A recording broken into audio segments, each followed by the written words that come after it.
Alright, so for in class 46, converting between radical form and exponent form, your index number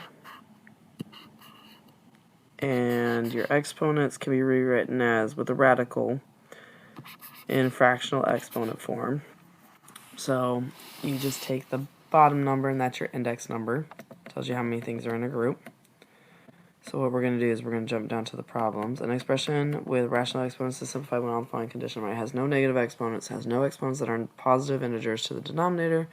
It's not complex, and the index of any remaining radical is in the least number possible. So essentially what happens is when you have the same base, like in number 1, a and a, and you have them times each other, whoops,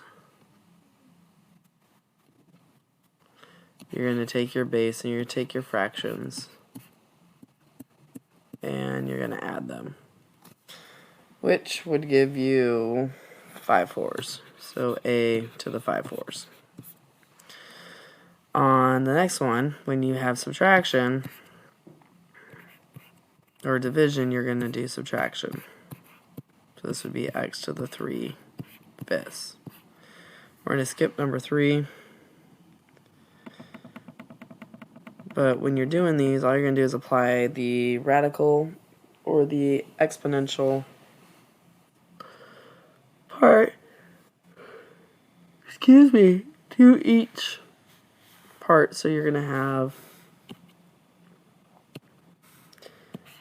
16 to the 1/4 and x to the 1/4. And then what you're doing with 16 to the 1/4, you can plug in your calculator.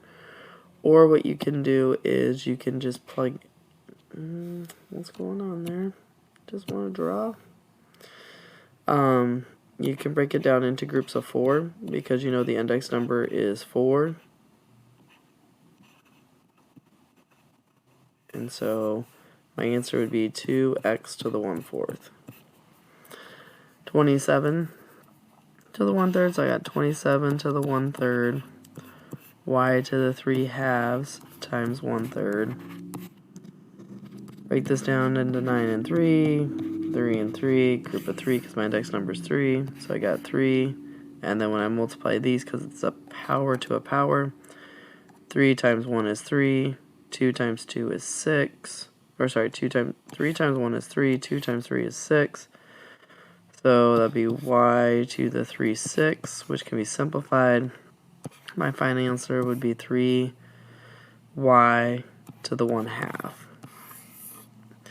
Last but not least, once again, you got 2 to the 4th, x to the 3 fifths times 4.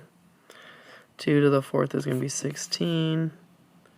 This is going to be x to the 12 over 5.